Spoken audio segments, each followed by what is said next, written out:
The definition of diversity may be as diverse as the term itself. For me, diversity is simply the simultaneous existence of 7 billion different realities. In other words, there are as many realities as there are people on this planet. Now, understanding, respecting, and ultimately celebrating this diversity may not be so simple. First of all, it calls for a vision on how to make it possible for all these different realities to coexist in peace. Second, it requires a set of actions in order to implement that vision. On the Hello Mahalo vlog series, we will be speaking to people from all over the world who have taken that step to transform their vision into action. We hope to inspire you. Joining me today are Aerin Dunford and Sergio Beltrán, or simply Yayo. Aerin and Yayo are multi-talented folks who work on multiple fronts, including participatory leadership, sustainability, education, and gift economy. So, Aerin and Yayo, welcome to the show. I'm really happy to have you guys here. It's great to be here and excited that we can, have this conversation with you. Just to get started, I wanted to ask you guys to talk a little bit about El Liderazgo Participativo. What is it? Well, the Liderazgo Participativo is basically the art of hosting, as is named in Mexico. Well, Arte Del Liderazgo Participativo, the art of participatory leadership, is, I think we can look at it through many lenses. And the way that I would most simply describe it is a way of being or a perspective on the world that we're living in, which sees that the mechanistic sort of Newtonian way of viewing people, organizations, communities, society has stopped really working for a grand majority of the world. And so it's a systems view on how we work together in groups and community. And it also is sort of a presence that we bring that allows for meaning to come forth through dialogue. So I'd say that conversation, powerful questions, and just creating the conditions for people to connect on a deeper level is sort of the heart of art hosting, or Arte Del Liderazgo Participativo. It's basically a new set of lenses to see life and human relationships from a different perspective than the mainstream way. El Arte del Liderazgo Participativo is many things. It is a philosophy, it is a view, it is a way to view the world, as you have explained it, and deal with reality and people in an alternative way, so to speak. But it is also based on workshops, is that correct? Yeah, exactly. It's based on a set of practices, I will say, and we organize every year one in Mexico. And basically, it's not that, I will say it's not the alternative, because it's a very simple way of doing and relating through dialogue, conversation, and inquiry, deep inquiry. So it's also could be seen as a set of tools for conversations and setting the conditions for meaningful conversations to happen. And it's important to mention that this is an international self-organized community of practice, the art of hosting. And so we are just one small expression of this kind of multifaceted, very complex and interesting, innovative organism that is happening all over the world. It's really the opportunity to experience an art of hosting training is kind of unique in terms of what we get out of it. It just seems to be something that's best lived. You guys just had a workshop, right? How did that go? Every year it's different because we have different people, but it's also, we are doing something we call design, just-in-time design.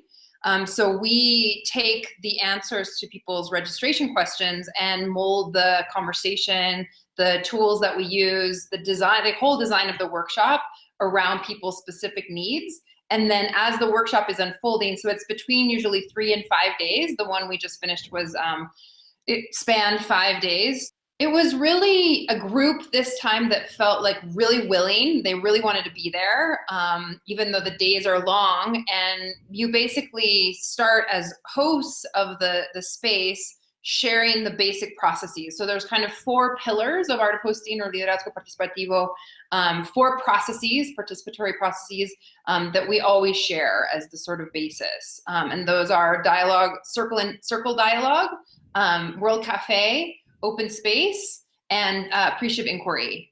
And so we usually launch things in the first day, and then starting on day 3, the participants become then the hosts of these activities. So they're working, from really early in the morning to late at night, because they are also helping to co-create and plan the workshop. And around these 4 pillars that Aerin mentioned, we also put another set of activities and conversations that will nourish the practice of these 4 pillars or ways of calling conversations. And one of the most important things for me is in the training is to testify and learn how to call or arise the collective intelligence present in the room or in a group of people working together. So there isn't that much planning that is possible, which I think must make this a little bit scary on one hand, but also much more creative. What were some of the themes that the participants from this year seem to be dealing with? I feel like we're all getting more comfortable on the edge of uncertainty and just being really good at being present, which is the first practice of art of hosting or liderazgo participativo is be present. And allow what wants to emerge, what wants to come forward to arise. And so, in terms of themes, this question of the balance between the individual and the collective and what is the healthy balance there. A lot of questions about empathy, how are we cultivating? What does that mean? I don't have a good experience of feeling empathetic toward the other. So we worked a lot on that level. What are the parts of ourselves that are hard to accept was one of the questions that the participants came up with in a World Cafe. And then what is my most beautiful gift that I have to the world was another one. I think that was a very deep diving into the personal work from the participants. But I want to say about the design that it's not a lot of work behind that. There's a lot of design that happened. There's no agenda. That is what is built, co-created in the moment for the next morning.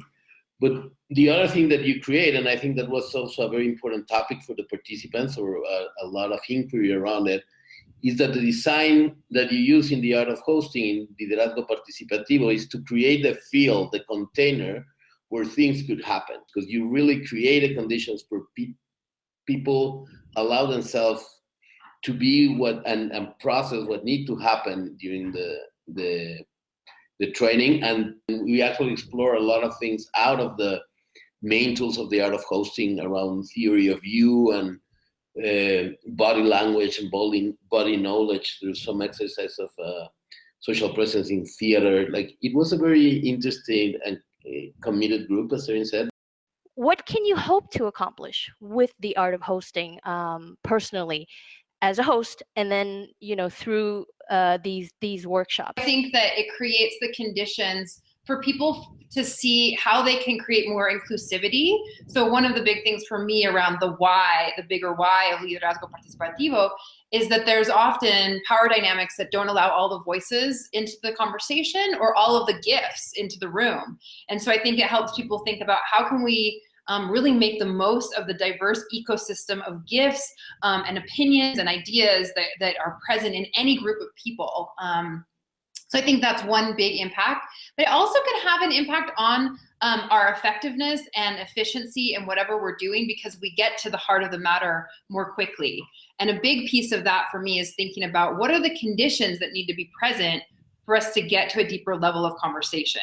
And so we think about the space, we think about how we sit, and we think about our relationship to each other. So a big piece of what we do to prepare for the workshop is a huge mirror of what we would like to have people do when they leave the workshop, which is sit and ask each other, how are you when you come to a meeting? It's not just, let's just jump into the work.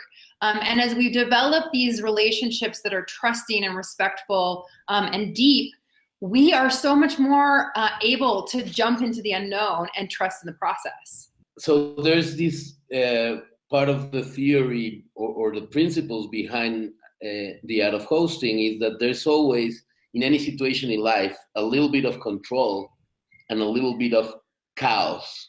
And that mix, the chaotic order and chaos, when they mix together, they create this space that allows creativity and openness for new things to emerge.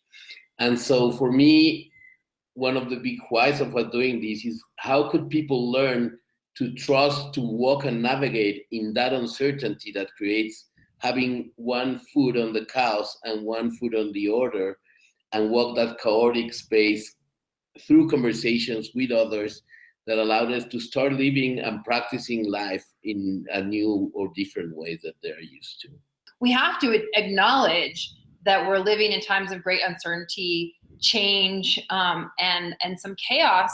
And if we accept that and can navigate that with presence, I think we're in much better shape to actually, and also with this collective intelligence, we're in much better shape to really be open to the world that we actually live in right now. I wanted to ask you both, Aerin and Yayo, what personal skills do you carry that have been the most important one for you to develop the kinds of multidisciplinary projects that you have carried out? That's an easy answer for me, because I think it's only one, and it's like curiosity and inquiry. I truly believe that everyone could learn everything if they want to. So I declare myself a very optimistic, sometimes even naive learner. And it's basically like my main motto of life, inquiry and curiosity. So that will be the talent, I will say, that allow me to pull together what I am curious about, what I feel interested about, and then play with it, learn to do it by doing it, and then share it with others. The natural evolution of learning is to share what you have learned with the others. And that's why that, of course, for me, it's the liderazgo participativo is a very fundamental tool that I use to navigate my work and my life, because it's based on the dialogue with the other.